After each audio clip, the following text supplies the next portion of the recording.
بسم اللہ الرحمن الرحیم الحمد للہ رب العالمین والصلاة والسلام علی سیدنا محمد وعلی آلہ وصحبہ اجمعین۔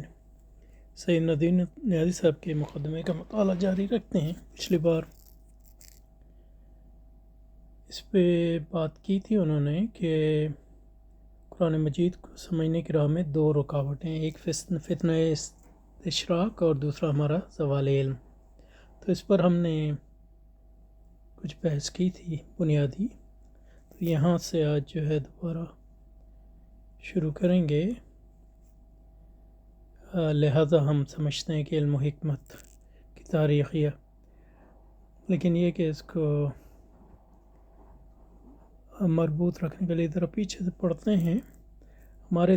زوال علم کا یہ حال ہے کہ ہم ان مغالطوں، یعنی اس مستشرقین کے مغالطوں اور معارضوں یا علمی اور نظری خامیوں کا اندازہ ہی نہیں کر سکتے۔ تو اس پہ ہم نے پچھلی بار بات کی تھی کہ یہ جو ان کی تحقیق و تفتیش، مطالعہ و تنقید میں جا ملیں گی، تو یہ کچھ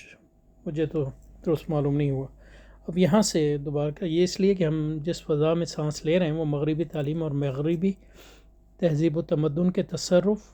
اور استعلاء کے باعث ان خیالات سے معمور ہے، یعنی مغرب کی برتری۔ تو اس پر ہم نے کچھ بات کی تھی، اور جو ہمارے ہاں اصل مغرب کا تاثر آیا ہے وہ استعمار کے ذریعے، اور استعمار کے ذریعے جو ہے استعماری ریاست یا استعمار کی باج گزار ریاستیں، اور پھر ان باج گزار ریاستوں نے معاشرتی صف بندی خاص طور پہ تعلیمی اور ثقافتی صف بندی اس لحاظ سے کی کہ اس میں مغربی علوم ہی جو ہے اور ان کی معاشرتی اور ثقافتی افکار کے غلبے کی راہ ہموار ہوئی، اور یہ ایک بہت بڑا جو ہے ہماری جہاں سے مغربی تہذیب ہمارے اندر گھسی ہے، نہ کہ استشراق کی طرف سے۔ تو یہ اس لیے کہ ہم جس فضا میں سانس لے رہے ہیں وہ مغربی تعلیم اور تہذیب کے تبدل کے تصرف اور استعلاء کے باعث ان خیالات سے معمور ہے جس میں علم حاضر کی انتہا ہوئی، اور اس کی بنیادی وجہ یہ ہے کہ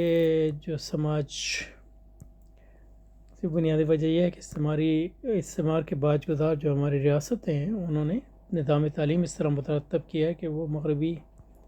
افکار کے پنپنے اور پروان چڑھانا اس کا بنیادی مقصد ہے۔ اچھا، اب یہاں سے شروع کرتے ہیں۔ لہذا ہم سمجھتے ہیں کہ علم و حکمت کی تاریخ یا تہذیب و تمدن کا کوئی منظم اور مربوط بیان ہے تو وہی جو اہل مغرب پیش کر رہے ہیں، یعنی ہم وہی سمجھتے ہیں جو مغرب سے آ رہا ہے، کیونکہ مغرب کا غلبہ ہے اور ہم مغلوب ہے، تو ہم سمجھتے ہیں کہ جو ان کے ہاں ہے وہ برتر ہے ہر چیز۔ ہمارے پاس کچھ ہے تو چند متفرق اور منتشر حقائق، چند ادھورے اور بے ربط نظریات، اس لیے ہمارا غور و فکر اور ہمارا ذوق تجسس بالآخر وہی راستہ اختیار کر لیتا ہے جو دانایان فرنگ کا ہے۔ وہ کیسے نہیں کرے گا جب آپ نظام تعلیمی ان کا ہم نے نافذ کیا ہوا ہے، اور اسی میں جو ہے نسل در نسل جو ہے لوگوں کو کیا پرورش کر رہے ہیں، اور اگر اس کی راہ میں کوئی رکاوٹ ہے تو وہ ہمارے مساجد اور مدارس ہی ہیں، لیکن وہ ایک دفاعی حکمت عملی ہے، اور وہ کامیاب اس لحاظ سے ہے، اس میں کوئی شک نہیں، لیکن یہ کہ کب تک دفاعی حکمت عملی ہی کی بنیاد، صرف محض دفاعی حکمت عملی کی بنیاد پر اس یلغار کا بہت عرصے تک مقابلہ نہیں کیا جا سکتا، اور پھر جو ہے اس کو پسپا کرنے کے لیے کوئی حکمت عملی نہیں فراہم کی جا سکتی، اور اس لیے ہم بھی ایک طرح سے وہ سب نتائج قبول کر لیتے ہیں جو مغرب نے ہمارے ماضی و حال کی تعبیر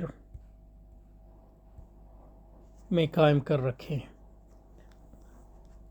صرف یہ مطلب یہ کہ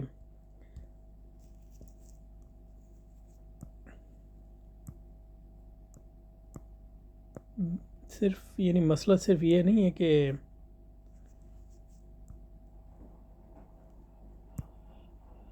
ہم مغرب کے وہ نظریات جو ہمارے ماضی اور حال کی بارے میں وہ قبول کر لیتے ہیں. مسئلہ یہ ہے کہ مغرب کے افکار قبول کر لیتے ہیں جو حق کے خلاف. تو اس میں جو ہے یہ بہت اہم ہے یہاں، کیونکہ جو نذیر نیازی صاحب کا یہاں بنیادی نقطہ نظر ہے وہ مسلم قوم پرستی کا ہے، اور اس میں اور اسلام کے نظریے میں فرق کرنے کی ضرورت ہے. جو مسلم قوم پرستی کا بنیادی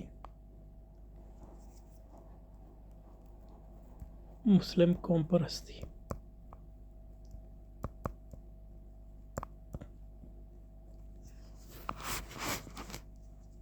کا نقطہ نظر یہ ہے کہ مغرب کا غلبہ ہے،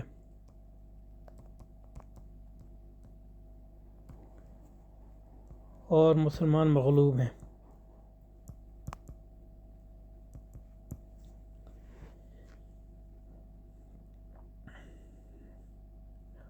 اور اس کے نتیجے میں جو ہے نہ صرف یہ کہ ہمارا حال جو ہے وہ حال کے لحاظ سے تو ہم مغلوب ہیں ہی ہیں، اس کے نتیجے میں یہ ہوتا ہے کہ ہمارا ماضی جو عظیم تھا، ماضی ہمارا عظیم تھا، مسلم قوم پرستوں میں ہم غالب تھے، ہماری ثقافت بھی غالب تھی. لیکن مغرب کے تعلیمی اور ثقافتی غلبے کے نتیجے میں ہم پھر سمجھتے ہیں کہ ہمارا ماضی جو ہے عظیم نہیں تھا. تو یہ بنیادی بات کر رہے ہیں. وہ کہتے ہیں کہ مطلب یہ ہے کہ اس کے توڑ کرنے کی ضرورت ہے. لیکن اسلام کے نقطہ نظر سے کہ دونوں نقطہ نظر اوورلیپ ہوتے ہیں، لیکن اسلام کا نقطہ نظر اس سے مختلف ہے.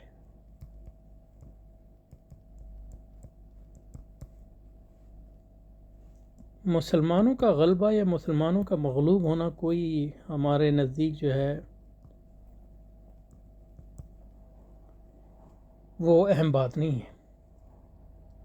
یعنی مسلمان غالب ہو گئے یا مغلوب ہونا، یہ کوئی فی نفس ہی مسلمانوں کا غلبہ یا مغلوب ہونا فی نفس ہی کوئی ہمارے نزدیک فی نفس ہی اس کی کوئی اہمیت نہیں. اور مغرب کے غلبے کہ ہم اور مغرب کا بھی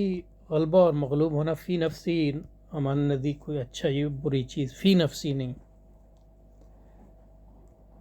مسلمانوں کا غلبہ اچھا ہے جب وہ حق کا غلبہ حق کا جو ہے اعلی کار بنے مسلمان، اور یہی مسلمانوں کی حیثیت ہے. اس کے علاوہ مسلمانوں کی کوئی حیثیت نہیں. یعنی مطلب یہ ہے کہ وہ کروڑوں اسپین بھی بنا دیں تو اس کا کیا مقصد ہے؟ یہ کروڑوں جو ہے ہندوستان پہ حکمرانی بھی کر لیں تو اس کا کیا مقصد ہے اگر حق کا غلبہ نہ ہو؟ اور مغرب کی مخالفت اس لیے نہیں کرتے کہ وہ کوئی مغرب ہے، بلکہ ہم سمجھتے ہیں کہ وہ ناحق ہے، وہ حقیقت کی بنیادی طور پہ نفی ہے، باطل ہے.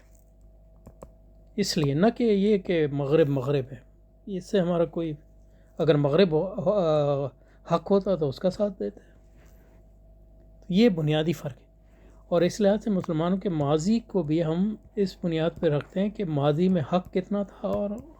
باطل کتنا تھا. تو مسلمانوں نے جو باطل کے راستے پہ چلے اس کی ہم تائید نہیں کرتے، جبکہ مسلم قوم پرست جو ہے قوم کی عظمت، مسلمانوں کی عظمت وہ فی نفسی ہی ایک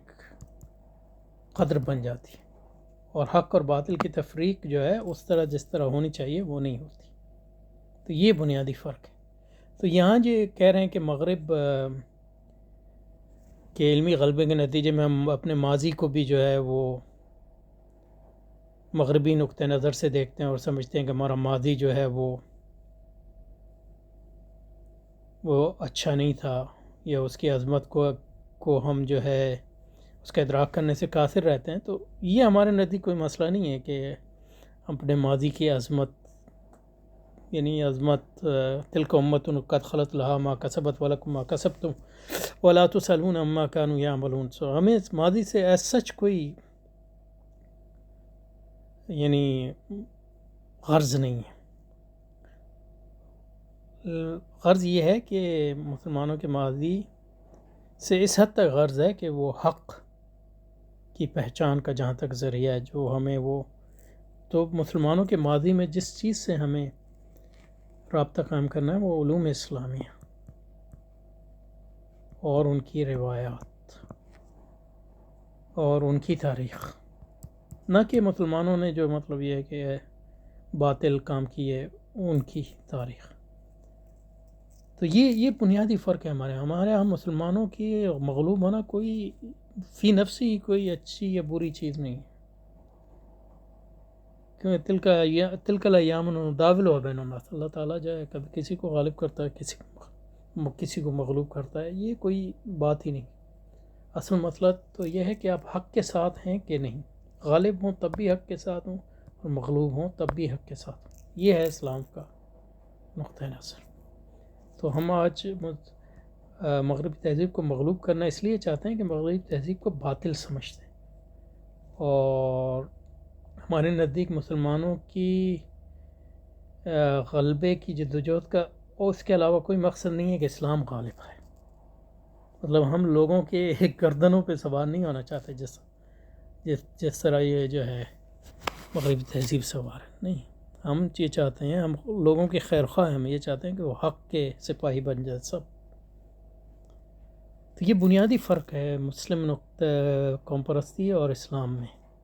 اور علامہ اقبال اور نیازی صاحب کے ہاں مسلم قوم پرستی کا بہت زیادہ اثر ہے۔ ہم یہ نہیں کہہ رہے کہ اسلامی نقطہ نظر ان کے ہاں نہیں ہے، بالکل ہے، لیکن قوم پرستی جو ہے وہ اس کا بھی بہت گہرا اثر ہے۔ تو اس علامہ اقبال کی فکر میں جس چیز کو ہمیں رد کرنا ہے وہ مسلم قوم پرستی، جس چیز کو ابھارنا ہے وہ ان کی اسلام سے فی نفس ہی جو اسلام پرستی یا حق پرستی جو ہے اس کو ابھارنا ہے، علامہ اقبال کی شاعری میں بھی اور اس مقدمے میں بھی۔ تو یہ بنیادی بات کہنا چاہتا تھا۔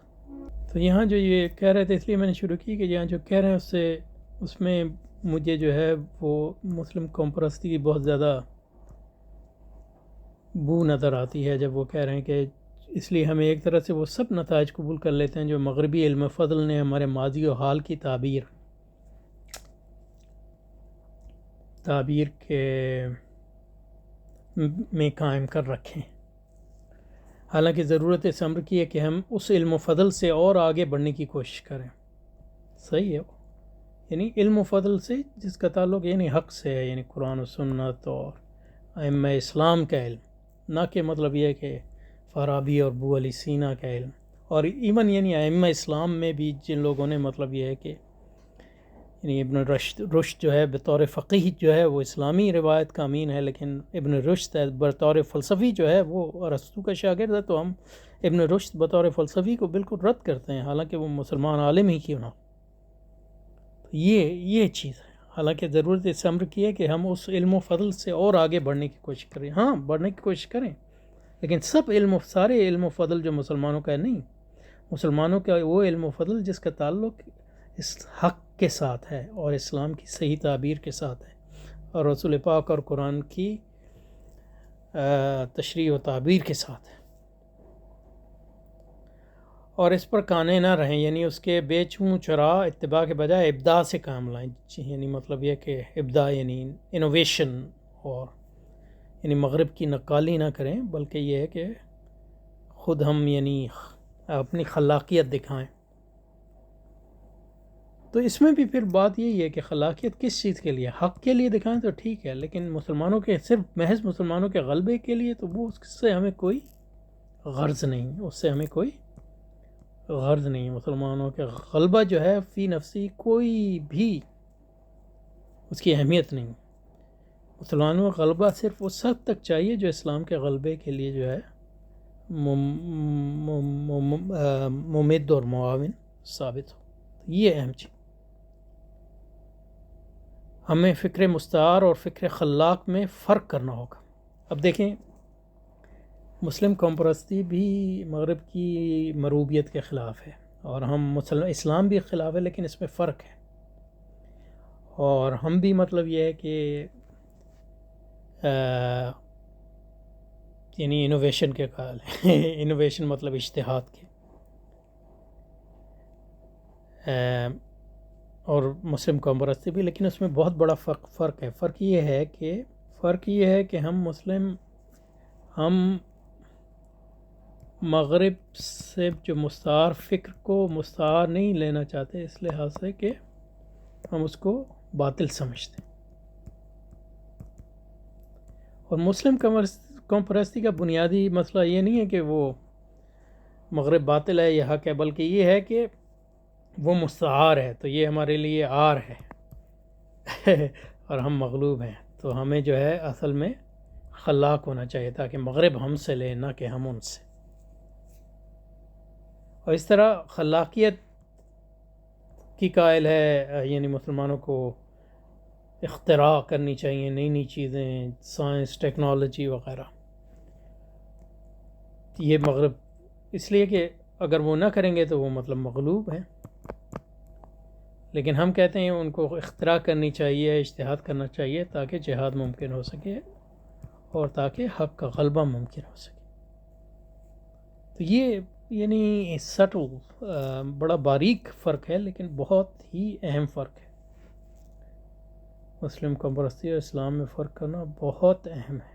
اور اسی لحاظ سے مطلب یہ کہ ہم مولانا مودودی رحمۃ اللہ علیہ کی فکر پر تنقید کے باوجود ان کی امامت کے اس لیے قائل ہیں کہ 20ویں صدی میں اگر کوئی ایک شخص ہے جس نے 19ویں 20ویں صدی میں جس نے اس فرق کو، جہاں تک مجھے معلوم ہے یہ فرق کیا ہے، وہ مولانا مودودی ہی ہیں، سیاسی کشمکش سسوں میں۔ اور اتنا یعنی علامہ اقبال کے ہاں بھی مسلم قوم پرستی کا رد ملتا ہے، لیکن ان کے مسلم قوم پرستی سے اثر بھی ملتا ہے، تو اس کا مطلب یہ ہے کہ ان کو اتنا وضو نہیں ہے، لیکن مولانا مودودی کے ہاں بھی یہ وضو بہت زیادہ ہے۔ گو کہ مطلب یہ ہے کہ پاکستان بننے کے بعد انہوں نے بہت سی ان چیزوں کو مطلب یہ ہے کہ درخور اعتناق سمجھا، اور جماعت اسلامی خود جو ہے مسلم قوم پرستی کا شکار ہے، گو کہ اس کی مسلم قوم پرستی جو ہے اصلاحی مسلم قوم پرستی ہے، جبکہ علامہ اقبال کی مسلم قوم پرستی جو ہے وہ کلاسیکل اسلامی مسلم قوم پرستی ہے۔ تو یہ اہم چیز ہے، اس پہ یعنی بات ہوتی رہے گی، تو یہ اگر پورا واضح نہ بھی ہو تو اس میں کوئی گھبرانے کی ضرورت نہیں۔ حالانکہ ضرورت اس امر کی ہے کہ ہم اس علم و فضل سے اور آگے بڑھنے کی کوشش کریں اور اس پر کانے نہ رہیں، یعنی جو ماضی میں تھا، یعنی اس کے بیچو یا مغربی علم و فضل سے، یعنی اس کے بیچو چرا اتباع کے بجائے ابداع سے قائم لائیں۔ ہمیں اس فکر مستعار اور فکر خلاق میں فرق کرنا ہوگا۔ فکر مستعار کی روح ہے اخذ و اقتصاب، اور اس کے لیے ناممکن ہے کہ وہ حدود و قیود سے آزاد ہو سکے جو خارج سے اس پر عائد ہوتی ہیں۔ تو جو فکر خلاق اس کے برعکس ماضی حال پہ نقد و تفحص پر یہ نقد و تفحص نظر ڈالتا ہے، یہ نہیں، حال پر نقد و تفحص نظر ڈالتا ہے اور ایک شان اجتہاد کے ساتھ آگے بڑھتا ہے۔ اگر اس میں اور کوئی دوسرے فکر میں کچھ مشابہ تو کوئی مذائقہ نہیں، اس لیے کہ ذہن انسانی کو آسان تو یہاں رکیں نہ رکیں، ہاں یہاں رکتے ہیں کیونکہ نئی بحث شروع ہو گئی ہے تھوڑی سی، تو یہاں رکتے ہیں، پھر یہاں سے انشاءاللہ 1-2 اور نشستیں لگیں گی اور اس کے بعد جو ہے یہ مقدمہ کا جو ہے ہم ختم کر دیں گے انشاءاللہ۔ السلام علیکم۔